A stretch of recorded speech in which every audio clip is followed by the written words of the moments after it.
प्रधानमंत्री राहत कोष के फंड में से राजीव गांधी फाउंडेशन को फंड दिया गया। राजीव गांधी फाउंडेशन कौन चलाता है? कांग्रेस की अध्यक्ष और उनका परिवार चलाता है। मान्यवर, इन्होंने कहा कि हिंसा और दंगों का इसमें से निकाल दिया।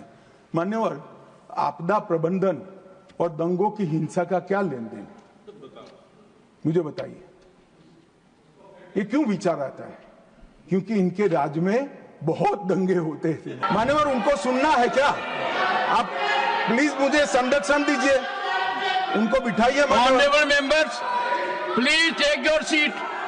This is not our culture. I am happy that leader will take care of you. Please, no, take your seat. Take your seat. Okay. Take your seat. Bengal में सरकार बदली, पार्टी बदली, मगर वॉकआउट करने की परंपरा नहीं बदली। कम्युनिस्ट भी करते थे, ये भी करते हैं। मान्यवर, ये फंड का उपयोग क्या हुआ? प्रधानमंत्री राहत कोष के फंड में से राजीव गांधी फाउंडेशन को फंड दिया गया। अबे राजीव गांधी फाउंडेशन कौन चलाता है? कांग्रेस की अध्यक्ष और उनका परिवार चलाता है। मान्यवर, तत्कालीन कांग्रेस की अध्यक्ष। मान्यवर, फंड का ट्रांसपेरेंट उपयोग है। हमने क्या किया?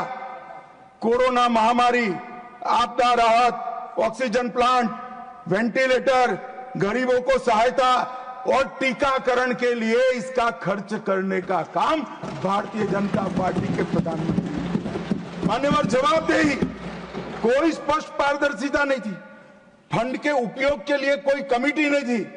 यहां पर प्रधानमंत्री जी के प्रधान सचिव, जो ब्यूरोक्रेट होते हैं, उनकी अध्यक्षता में 5 सचिवों का कमिटी बनाया गया है। वो रेकमेंड करता है, फिर वो ट्रस्टियों के सामने आता है और तब जाकर खर्च होता है। कोई सिस्टम नहीं था, अपने घर से ऑर्डर कर देते थे। मान्यवर, और कोई भी प्रकार की जवाबदेही के बगैर दान स्वीकार कर लिया जाता है। आज पूरे दान का रिकॉर्ड है और पारदर्शी ढंग से संचालित होता है।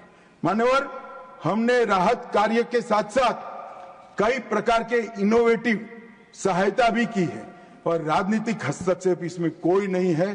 सभी जनता के चुने हुए नुमाइंदे और सरकार के 5 प्रमुख पद पर बैठे हुए मंत्री ही इसके अंदर काम करते हैं। पार्टी का कोई नहीं। अब देश की जनता तय करे कि पारदर्शिता कहां है। आप पारदर्शिता के मामले में तो बोलिए ही मत। जीप कांड से लेकर बोफोर्स तक इतनी पारदर्शिता आपने बताई है, 2G तक, कि पूरा देश थक गया है देखते थे। 12 लाख करोड़ के घपले घोटाले भ्रष्टाचार किए और तब जाकर वहां जाकर बैठे हो। मान्यवर, ये राजीव गांधी फाउंडेशन, इसके लिए भी बताने के लिए बहुत कुछ है, मगर मैं बता नहीं सकता, बताना नहीं चाहता, क्योंकि वो राजीव गांधी फाउंडेशन को सब PSU भी फंड करते थे, कई कन्वर्जन करने वाले संगठन भी करते थे। जाकिर नाइक के NGO से भी उसको 50 लाख का चंदा मिला था। मान्यवर, और कई चीनी संस्थाओं ने भी पैसा दिया था। मान्यवर, ये ट्रांसपेरेंसी की बात भारतीय जनता पार्टी के लिए करते हैं।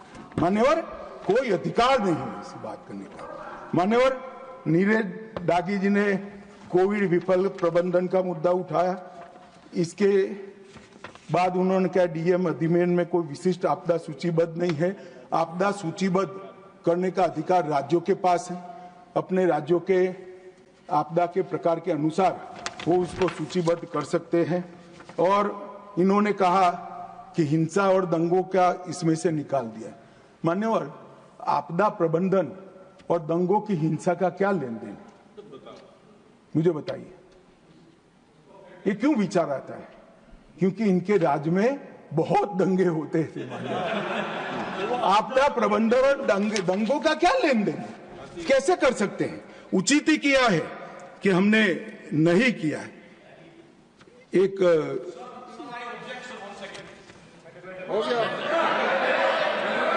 मान्यवर,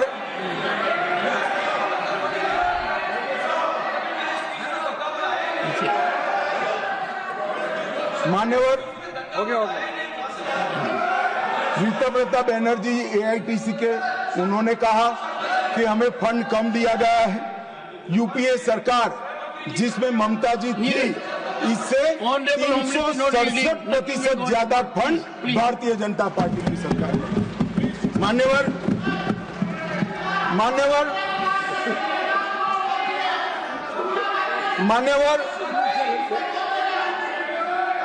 अब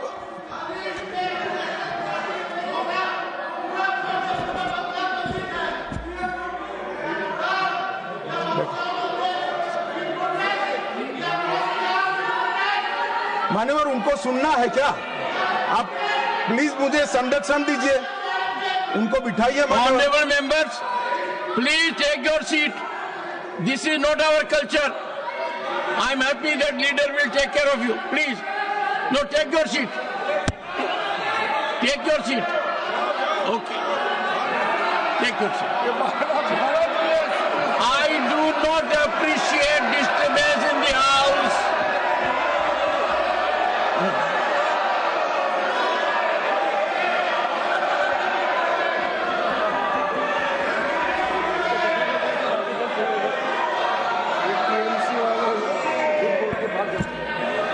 मान्यवर, बंगाल में सरकार बदली, पार्टी बदली, मगर वॉकआउट करने की परंपरा नहीं बदली। कम्युनिस्ट भी करते थे, ये भी करते हैं।